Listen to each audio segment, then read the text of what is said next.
FBI director, he took oath on Bhagavad Gita. Trump praises Kash Patel's appointment. Patel vows to restore trust in the FBI. है कि काश पटेल जो कि president Biden के जो FBI के डायरेक्टर थे, उनको सेनेट ने कंफर्म कर दिया। था हम सुनते थे इजरायली लॉबी, अब एक इंडियन लॉबी भी अमेरिका के अंदर मौजूद है, और वो इंडियन लॉबी जो है वो आपको कांग्रेस में भी नजर आएगी, वो स्टेट डिपार्टमेंट में। पटेल का पूरा नाम कश्यप प्रमोद पटेल है। उनके पूर्वज मूल रूप से भारत के गुजरात से ताल्लुक रखते थे। वीडियो अमेरिका से लेकर भारत तक में वायरल हो रहा है, जिसमें काश पटेल अपने माता पिता के पैर छूकर आशीर्वाद ले रहे हैं। भारत में आप ये जो फीलिंग पाई जाती है अपने मिट्टी से प्यार के प्रति, वो फीलिंग इंडिया जहां भी जाता है वो उस मिट्टी से प्यार करता है, क्योंकि वो अपनी मिट्टी। राष्ट्रपति डोनाल्ड ट्रंप ने फेडरल ब्यूरो ऑफ इन्वेस्टिगेशन यानी कि FBI का चीफ बना दिया है। इस पर सीनेट की मुहर भी लग गई है। बताया जाता है कि काश पटेल ट्रंप के बेहद करीबी हैं।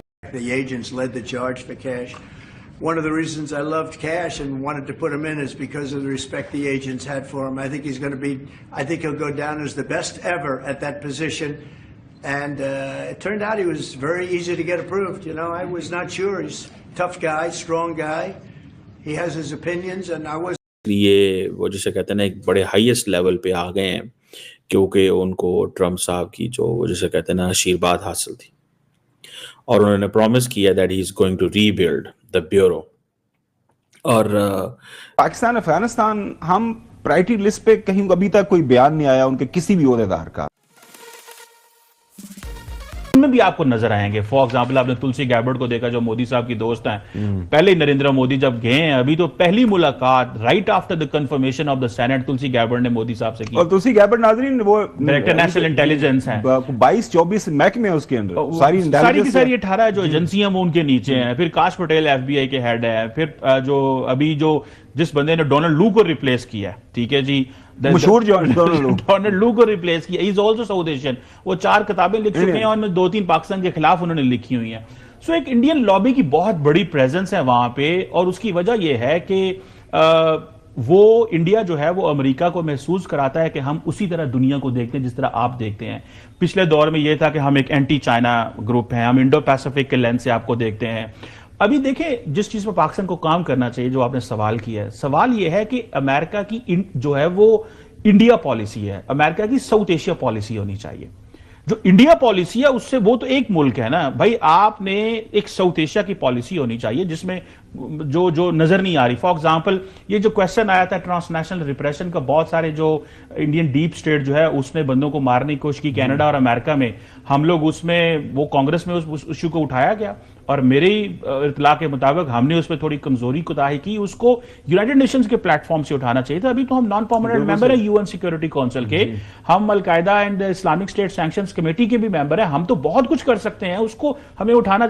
सो अमेरिका की जो अप्रोच है, एक तो वो इंडियन लॉबी बड़ी इन्फ्लुएंस आ गई है, बहुत सारी एग्जीक्यूटिव ब्रांच में है, थिंक टैंक्स में और इन जगहों में चली गई है, मीडिया के अंदर, और जैसे JD वैंस की जो वाइफ है वो भी एक इंडियन है, तो वो एक बड़ा वो है। दूसरा, उन्होंने पिछले कुछ अरसे से अपने आप को बताया जी हम एंटी चाइना है, हम तो कम्युनिज्म के खिलाफ हैं, हम तो लार्जेस्ट डेमोक्रेसी हैं, हम आपका जो इंडो पैसिफिक का व्यू है वो शेयर करते हैं, और फिर क्वाड जैसे कोऑर्डिनेटेड सिक्योरिटी डायलॉग जैसे प्लेटफॉर्म भी बने। So we are lower China कहने पर फिर नरेंद्र मोदी साहब को भारी भरकम असला भी खरीदना पड़ा ना। मोदी साहब ने कहा कि खरीदो, वो अच्छा उन्होंने कहा F-35 खरीदो।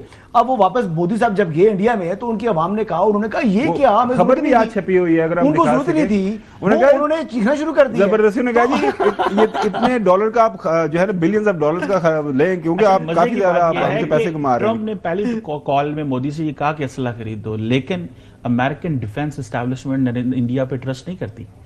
आप देखिए पिछले कितने सालों से ये बात हुई है, जनरल इलेक्ट्रिक इंजन जाएंगे फॉर द तेजस, जो जहाज हैं फाइटर जेट्स हैं इंडियन नहीं जा रहे।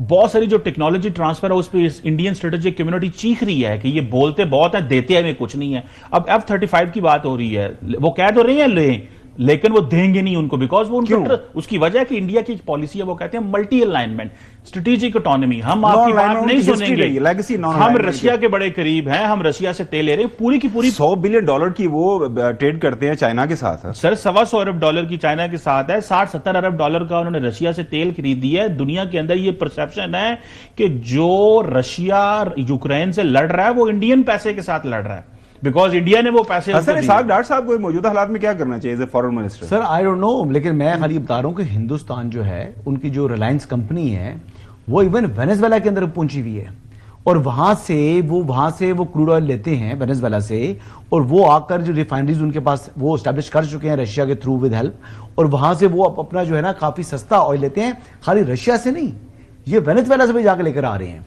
और मेरे से वेनेजुएला का और अमेरिका का कोई ताल्लुकात अच्छे नहीं है, वहां को सैंक्शंस हैं।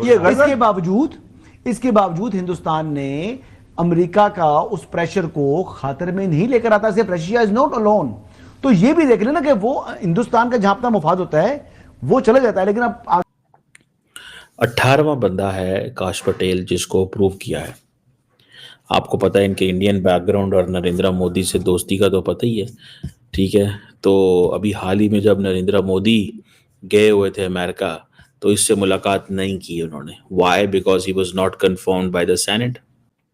और ये जितनी भी लॉ इन्फोर्समेंट एजेंसी है वो, क्योंकि बेसिकली FBI ने बहुत सारा काम किया था, FBI ने बहुत सारा काम किया था ट्रम्प के खिलाफ, तो इस चीज़ को आप देखें, और बड़ा नैरोली उनको अप्रूव किया गया। आपको पता है इतना कोई आसान काम नहीं था।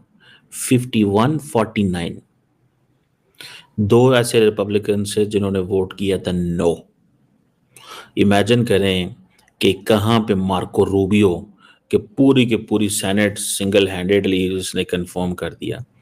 And look at this guy कि इनके लिए कितना बड़ा चैलेंज बन गया। उसकी वजह यह है कि because they are the system के खिलाफ है, स्टेटस को के खिलाफ है। और ये भी कहा जा रहा है कि क्योंकि इन्होंने बहुत सारी बुक्स लिखी हुई हैं, और सुनने में ये भी आया है कि काश पटेल ने कहा है कि उसके पास कोई ऐसी लिस्ट नहीं है कि जो डीप स्टेट के जो दुश्मन हैं, डीप स्टेट, ठीक है जी, ऐसे लोग जो ट्रम्प के खिलाफ काम करते हैं, वो कहते हैं मेरे पास ऐसी कोई लिस्ट नहीं है, ठीक है जी। और जय हिंद दोस्तों, आपका फास्ट नॉलेज फैक्ट में स्वागत है। भारतीय मूल के अमेरिकी काश पटेल आधिकारिक तौर पर जांचीय संघीय ब्यूरो FBI के 9वें निदेशक बन गए हैं। शुक्रवार को वाशिंगटन DC में उन्होंने भगवत गीता पर हाथ रखकर शपथ ली है और अमेरिकी अटॉर्नी जनरल पॉम बॉन्डी ने उन्हें पद की शपथ दिलाई है। वाशिंगटन DC में व्हाइट हाउस के इंडियन ट्रीटी रूम में हुए समारोह में शपथ लेने के बाद पटेल ने अमेरिका की तारीफ करते हुए कहा कि किसी और देश में शायद ही कभी उनका ये सपना सच हो सकता था। गुजरात के आनंद जिले के लोगों ने भी पटेल को याद किया। दोस्तों, FBI बनने के बाद उन्होंने अपने माता पिता का आशीर्वाद दिया, जो कि काफी ज्यादा वीडियो यह वायरल हो रहा है। इसके अलावा आप पहली पीढ़ी के भारतीय से बात कर रहे हैं जो दुनिया के महान राष्ट्र की कानून प्रवर्तन एजेंसी के नेतृत्व करने वाला है। दोस्तों, इस पर ट्रंप ने कहा है कि काश पटेल इस पद पर नियुक्त करने का एक कारण यह है कि FBI एजेंट उनका सम्मान करते हैं और वह इस पद पर सर्वश्रेष्ठ साबित होंगे। वह एक सख्त और बेहद मजबूत व्यक्ति हैं।